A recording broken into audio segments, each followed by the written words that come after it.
Baruch Hashem. Today's daf yomi is Avodah Zarah daf Chavches, Avodah Zarah 28. We're going to start Ezras Hashem Yisparach with the Gemara on the bottom of Chav Zayin and Beis, 2 lines from the bottom. And today's daf is dedicated for a shmir for the Chayalim, Atzal for the Shvayim, and Yeshua for Am Yisrael. So Gemara has been discussing under what circumstances it's dangerous to go to an idolater to heal you, because we're concerned that they might kill you. So Amar Rabbi Bar Chana Rabbi Yochanan Komaka Shemachalon Oel as a Shabbos, and anything which you can violate the Shabbos for.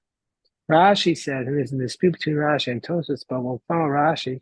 Rashi says this is a illness where your life is in danger,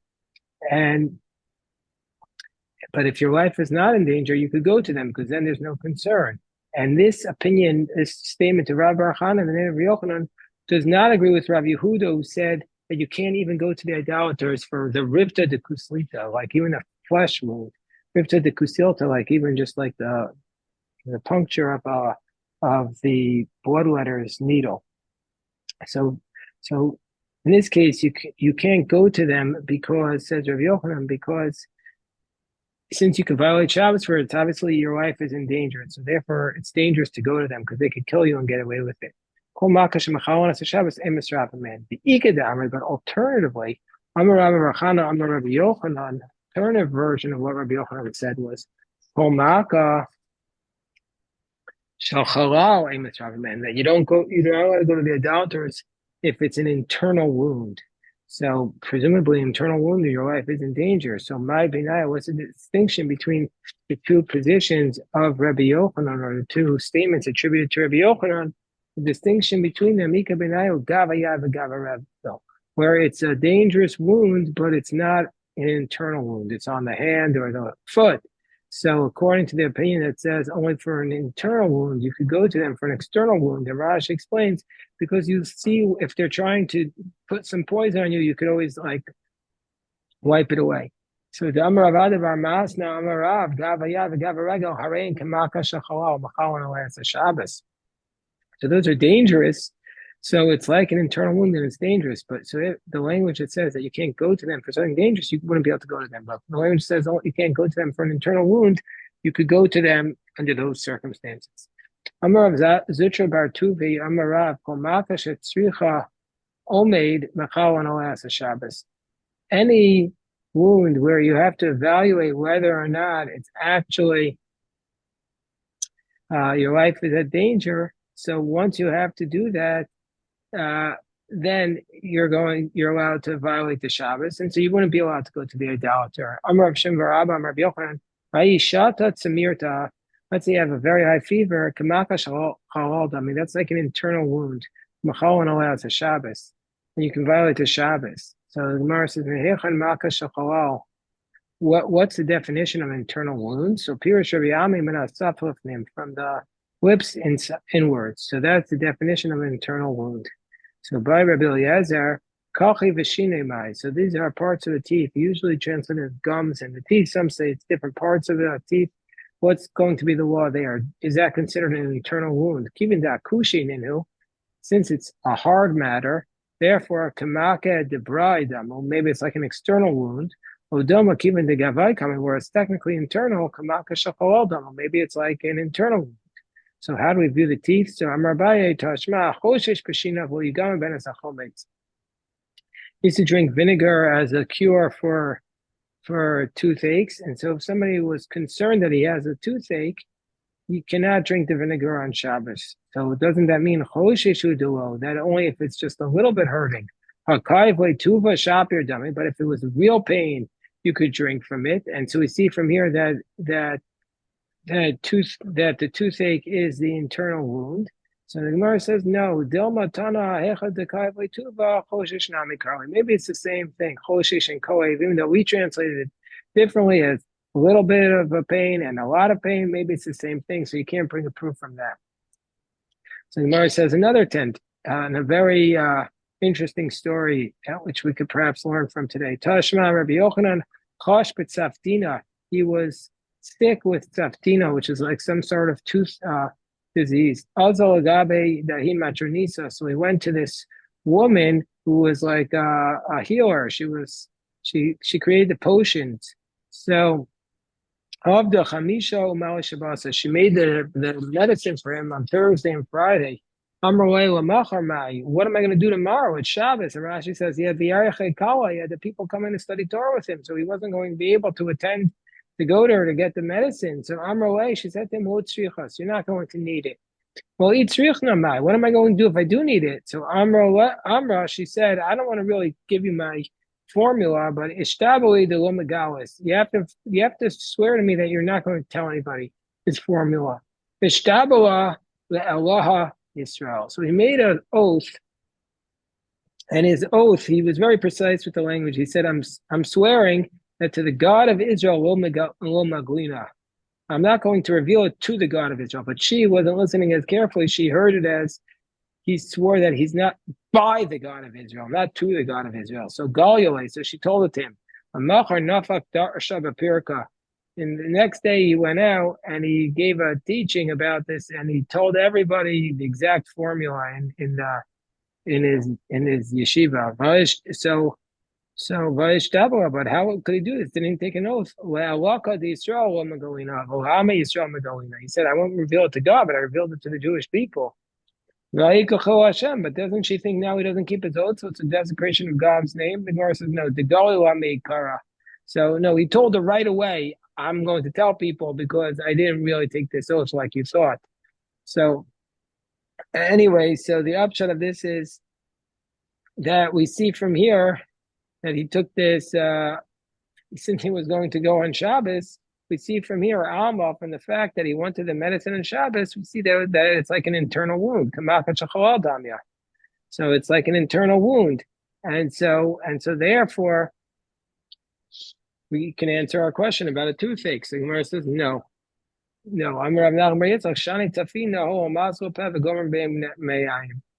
tzaftina is different since it starts externally in the teeth, but then it enters into the body, and so it's very dangerous.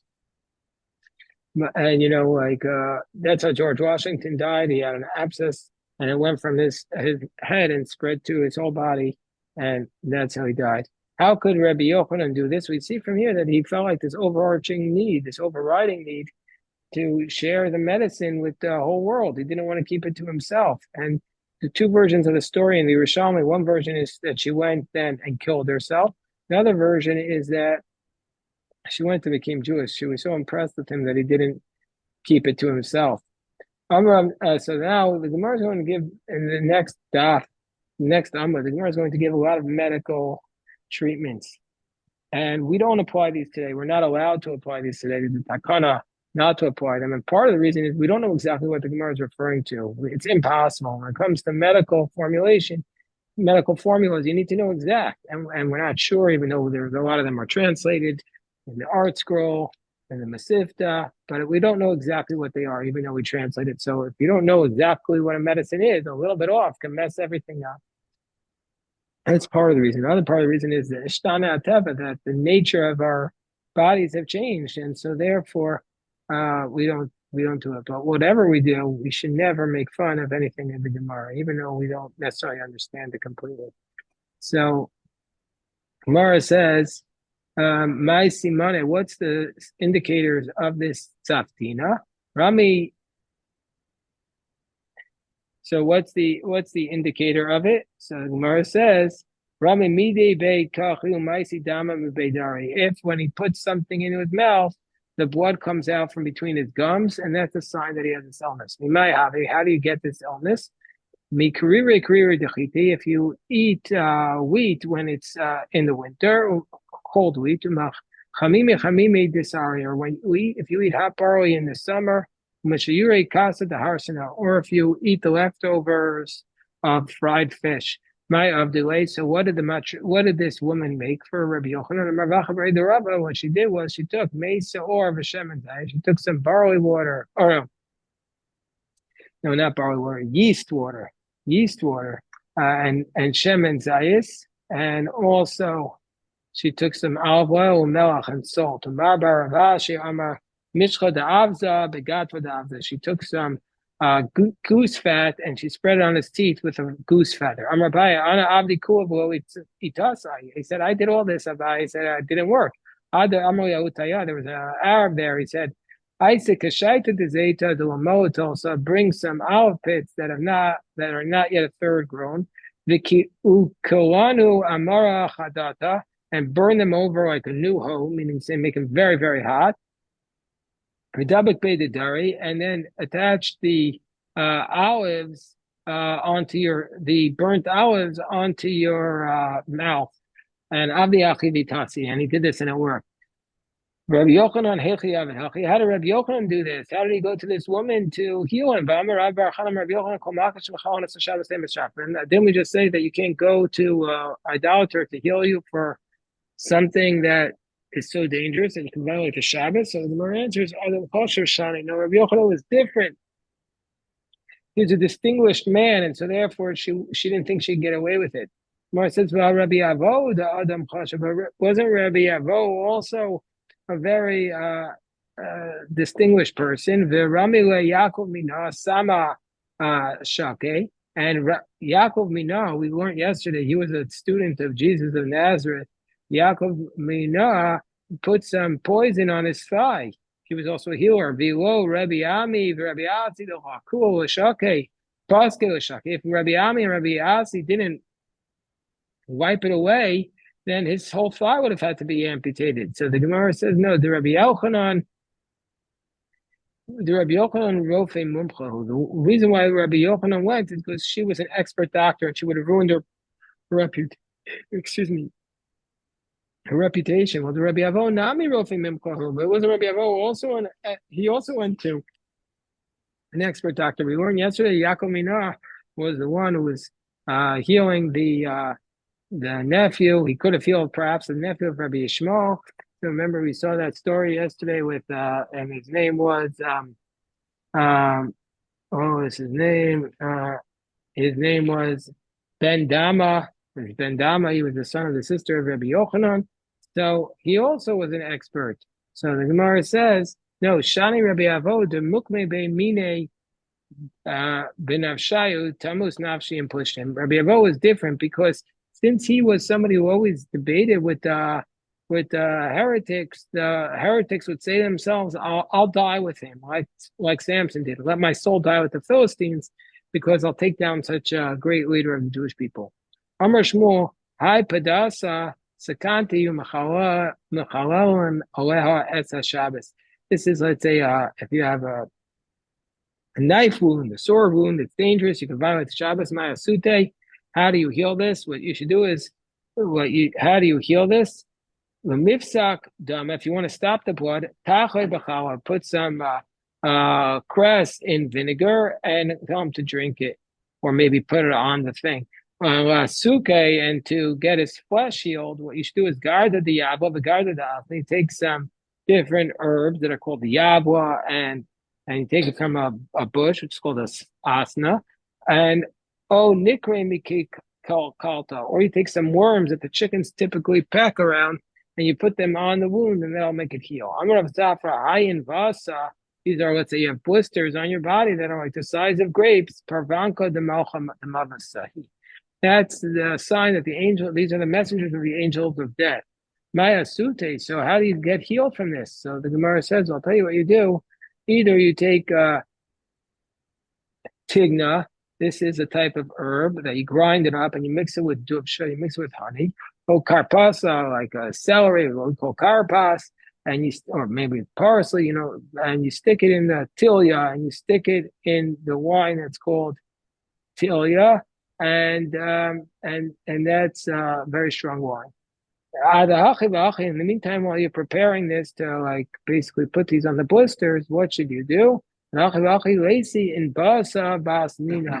you take a grape from that's basically the same size as this blister, and and you roll it on the blister, and you take a white one for a white blister, and a black one, a black one for a black blister. And Amarava, high simta, these are also another types of blisters. These are like maybe they're warts. I don't know. These are like red blisters, or it's maybe unusual blisters. What do? Haisimta parvanka di shatahi, that this is the messenger of a fever, meaning you're going to get a fever. Maya sutari, you heal it. But milchye shitin is kosel. You have to hit it 60 times with your finger, and then lakari shasaver, and crisscross it. Ahani mili dulo chivareshe. That's where it didn't get completely white on the top. Of a chivareshe, once it got white on the top, that won't work. Boger Tov Jeff, we're on the top now of 29a. Rabbi Yaakov Chash, I mean, not 29a, 28b. Rabbi Yaakov Chash de Pekia. Rabbi Yaakov had he had a pain in his rectum or anus. So Orile Rabbi Ami. So Rabbi Ami told him what to do. Amrile Rabbi Asi. Some say Rabbi Asi told him what to do. And they say, what does he say to do? Lacey Shav Bene Allah Tolona. You have to take 7 pits of, or 7 red seeds from an aloe plant, and you tie them up in like the cloth that when you cut away the neck of a shirt, and you should tie and you tie it up with some hair from a goat or any animal. And then you dip it in like sap, white sap, and you burn it, and you spread it on the wound. In the meantime, bring some pits or seeds from the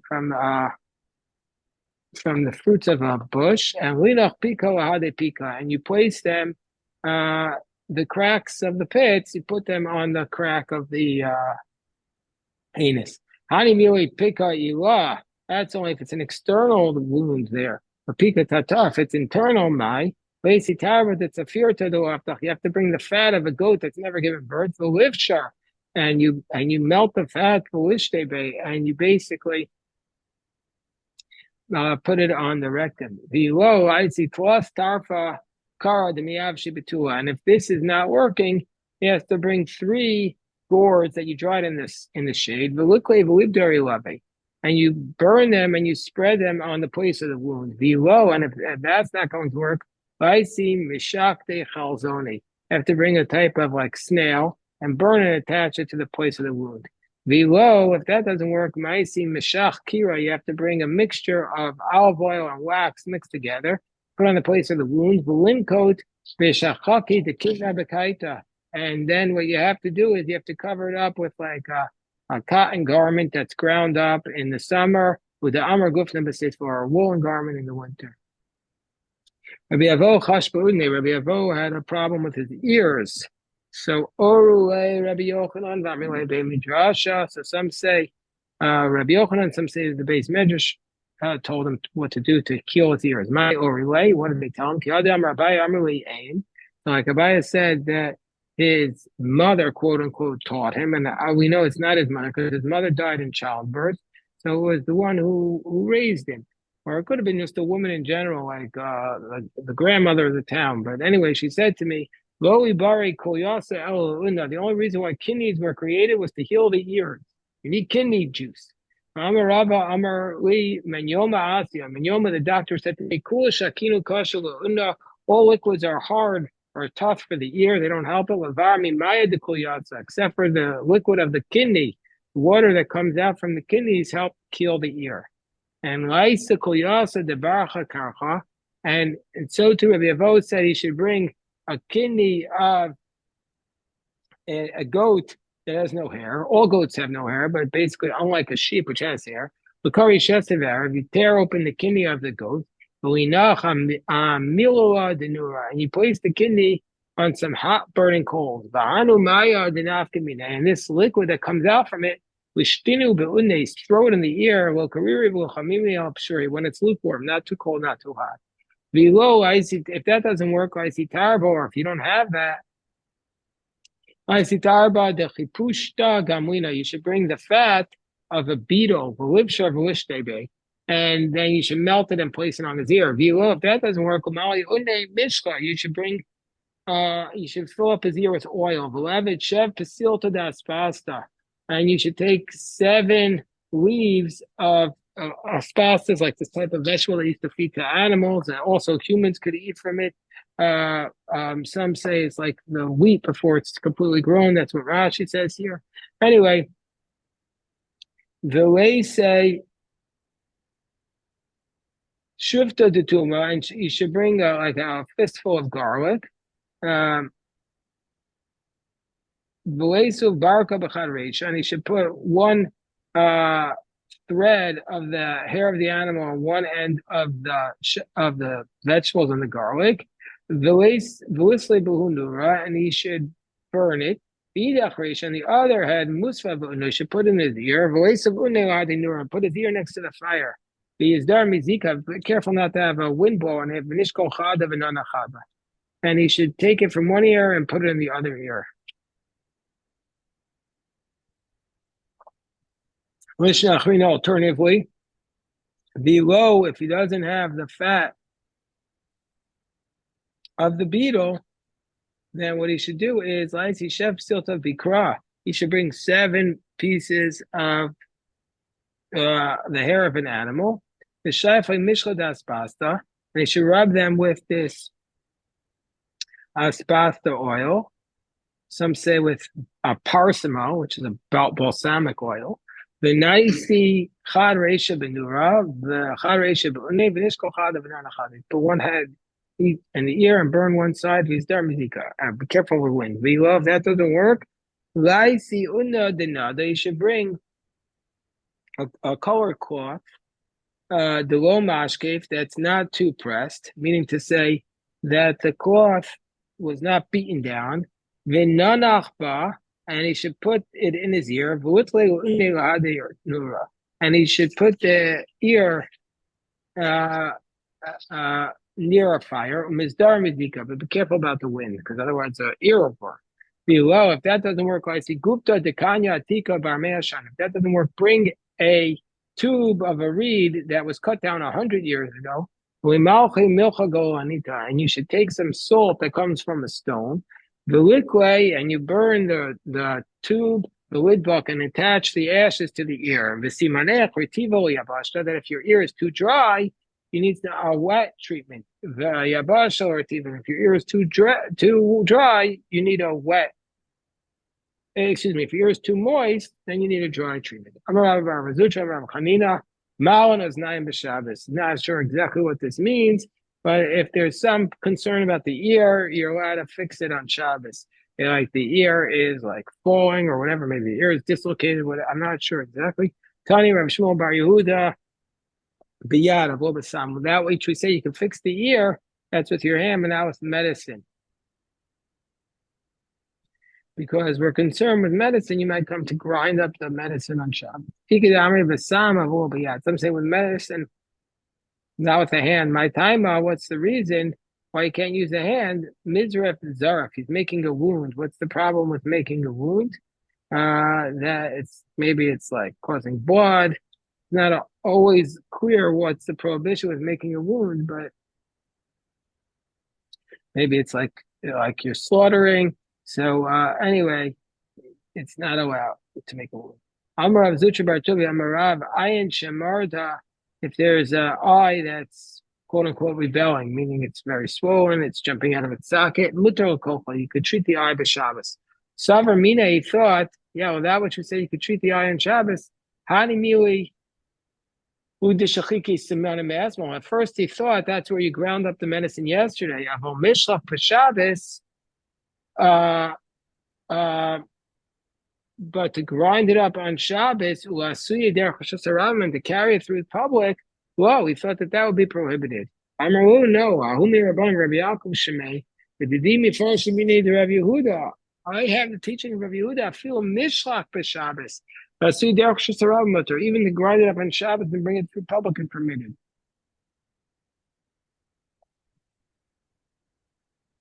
Rabbi Yehuda allowed you put the eye medicine on Shabbos. I'm Rabbi Shmuel Bar Yehuda. Man Sais Yehuda.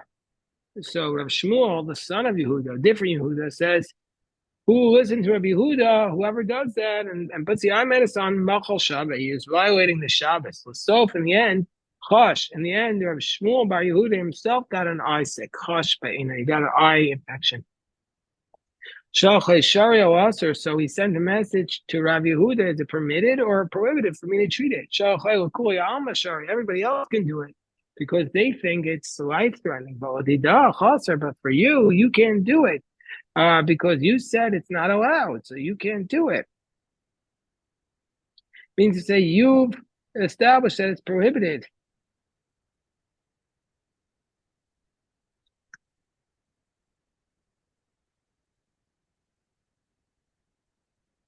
Meaning probably, and there's different discussions of why it's prohibited, because if his life is in danger, even if he said it was prohibited, it should be permitted, but it must be he ruled it's not life endangering. So for you, it's prohibited. So v'chi, so and Rabbi Yehuda responded furthermore. Rabbi Yehuda said, "V'chi mididiu, do you think I'm the one who said that you could do this eye infection treatment? The Mar Shmuel, it's not me. It's the teaching of Shmuel who said, he amted Avodah Mar Shmuel, because Shmuel once had a maid in the house. Itzavcha, there was a pain, V'leka da, and he wasn't paying any attention to it, or there was nobody who could treat it. The eye infection, pakamine, her eye popped out, and basically she became blind. The next day Shmuel went out and darshan an eye that's infected, you can or inflamed, you can treat it on Shabbos. My time, and what's the reason? Because the eyesight depends upon the heart. So if you knock out the eye, the heart is going to go. Could go in Mayam, Rabbi Yehuda could go in Rira. What is this case that you're allowed to violate the Shabbos to treat an eye? So he says, Rabbi Yehuda says, if there's pus or ditza, or if there's ditza, basically it's very painful, or dama, there's blood, or the dimasa, it's very teary, vikidcha, or it's feverish, and also, the Gemara says, when can you do this if it's at the beginning of the illness? The excluded case where it's at the end of the illness, because it's then the pus, and also somebody wants to just improve his eyesight, also not good. So the end of the illness, the pus is not dangerous. And also, if you're just trying to improve your eyesight, that's also not acceptable on Shabbos. Okay, so we'll stop here again. Just before we stop, I want to reinforce what we said at the beginning, which is that these medical treatments are not allowed to be applied today. There's the takana. We don't know exactly what they are. We don't understand it completely. B, the nature of society has changed, the nature of human beings. And C, we're not living at a time where the miracles are manifest. So therefore, we're not on that level. You probably have to be incredibly holy for these to apply, since it's clearly not science. And so therefore, we're not allowed to apply these today, but we study them for the sake of completion. And also you see from here that the rabbis were not afraid to go to the idolaters to get treatment. They went to them. So if you have somebody who's a threat to you, then you can't go to him. But otherwise, there's no reason to go to a Jew over an idolater for a doctor. You go to whoever is the best. That's very clear. Rabbi Yochanan went to this idolater to give him the medicine. We'll stop here. You had a question, Jeff? Thank you.